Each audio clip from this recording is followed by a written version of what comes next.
सबसे पहले सुधांशु जी आपका रुख करते हुए, चूंकि आप गौर से सुन भी रहे थे राकेश टिकैत को, उनकी ओर से कहा गया है कि जब तक सरकार हमारी बात को नहीं मानती हमारा ये आंदोलन यूं ही जारी रहेगा।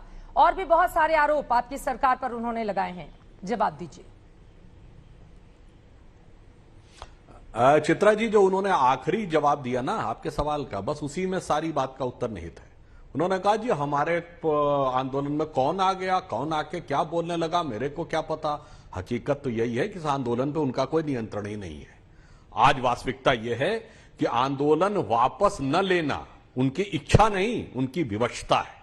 क्योंकि राकेश टिकैत हैं, महेंद्र सिंह टिकैत नहीं है चौधरी साहब, जिन्होंने कि एक आह्वान किया था और पूरी दिल्ली भर गई थी किसानों से। एक आह्वान किया, दिल्ली से किसान बाहर। इनकी वो हैसियत ही नहीं है कि वापस ले सकें। तो अब ठीक है, फिसल पड़े तो हर हर गंगे करते रहिए। चूंकि 1 वर्ष हो गया है, आपने देखा इस 1 वर्ष में एमएसपी ज्यादातर फसलों की 2 गुना से अधिक बढ़ी। आपने देखा रिकॉर्ड उत्पादन हुआ। आपने देखा कि सिर्फ पंजाब, हरियाणा और पश्चिमी उत्तर प्रदेश के 5-7 जिलों को छोड़कर पूरे भारत में किसान ने बड़े अच्छे ढंग से काम किया, सारे ढंग से व्यवस्थित काम हुआ, लोगों को अनाज भी पहुंचा, अनाज का रिकॉर्ड उत्पादन भी हुआ। और जहां तक ये किसान है, अरे भाई किसान का, अब कोलकाता चले गए जिस समय वहां चुनाव था, अब उत्तर प्रदेश में चुनाव है तो कह रहे हैं लखनऊ आएंगे। और किसान है तो इसमें अब्बा जान, भाई जान, ये सब कहां से आ गए?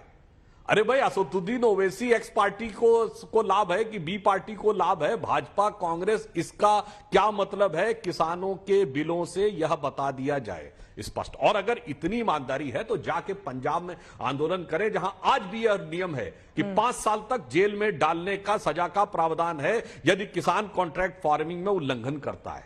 अगर आपकी हिम्मत और हैसियत है तो जाकर केरल में आंदोलन करके दिखाइए, जहां एमएसपी है ही नहीं, वहां पर ये मंडियां हैं ही नहीं, जहां से राहुल गांधी जी सांसद हैं। तो वहां न करके आप कहें कि पार्टी को हराना, तो आपका स्वागत है, लोकतंत्र में आपको पूरा अधिकार है, पर आप कहिए कि यह संयुक्त विपक्ष मोर्चा है। इससे से किसान का लेबल हटा लीजिए, राजनीतिक दल का लेबल लगाइए और भारत के संविधान के अंदर प्रदत्त अधिकार के द्वारा आके चुनाव लड़िए। कौन समस्या है? या जिसको समर्थन करना हो उसको समर्थन करिए। गौरव वल्लभ साहब, एक तरफ तो आप लोग उत्तर प्रदेश में अगर किसानों का प्रदर्शन होता है तो बहुत वाहवाही कहते हैं, फोटोग्राफ ट्वीट की जाती है, तमाम चीजें, लेकिन वहीं दूसरी तरफ अगर पंजाब की बात करें तो वहां पर मुख्यमंत्री की ओर से यह कहा जाता है कि यहां से जाइए, बहुत आर्थिक नुकसान हो रहा है, जाकर दिल्ली में या हरियाणा में आप प्रदर्शन कीजिए। तो कांग्रेस पार्टी का फिर दोहरा चरित्र निकलकर नहीं सामने आता है क्या किसानों के मुद्दे पर? और आज 1 साल भी हो चुके हैं, उस पर भी कुछ कहिए, लोकसभा से पास हुई। चित्रा जी, सबसे पहले तो प्रधानमंत्री जी के जन्मदिन पर उनको शुभकामनाएं और देश के सारे बेरोजगारों को राष्ट्रीय बेरोजगारी दिवस की सांत्वना। चित्रा जी, आपने वैक्सीनेशन का एक आंकड़ा दिखाया, मैं 20-25 मिनट से देख रहा हूँ, अच्छा लगा, वो खुशी की बात है। एक और आंकड़ा आप साइड में चला देते कि अनएम्प्लॉयमेंट टुडे, आज बेरोजगारी कहाँ पे है, तो मैं निश्चित रूप से कह रहा हूँ कि ये 2.5 करोड़ से बहुत ज्यादा, 5-7 गुना ज्यादा देश में बेरोजगार के नंबर आपके टीवी स्क्रीन पर आते हैं। अब आ जाते हैं कृषि के ऊपर। कृषि में आप ये बताइए चित्रा जी, 4 दिन पहले भारत सरकार की एक रिपोर्ट आती है जिसको कहते हैं सिचुएशन असेसमेंट सर्वे। वो रिपोर्ट क्या कहती है चित्रा जी, कि भारत के किसान को एक दिन प्रतिदिन खेती से 27 रुपए की आय होती है। यह भी 2018-19 का आंकड़ा है, 27 रुपये भारत सरकार का आंकड़ा है। वो रिपोर्ट क्या कहती है चित्रा जी, कि 2012-13 में एक किसान परिवार को खेती से 48% आय होती थी, जो घटकर 2018-19 में 38% रह जाती है। ये मेरा आंकड़ा नहीं चित्रा जी, भारत सरकार का आंकड़ा है। सुधांशु जी ने कहा कि हमने एमएसपी की डबल कर दिए। सुधांशु जी, गेहूं पर एमएसपी थी 1975 रुपये प्रति क्विंटल, जिसको बढ़ा के किया 2015 रुपये, अर्थात 40 रुपये प्रति क्विंटल आपने एमएसपी। इसको डबल करना कहते हैं क्या? मुझे नहीं लगता इसको डबल करना कहते हैं। पिछले 7 साल में कृषि की जो लागत है प्रति हेक्टेयर, और ये भी भारत सरकार का ही आंकड़ा है, प्रति हेक्टेयर 25,000 रुपए से बढ़ी चित्रा जी।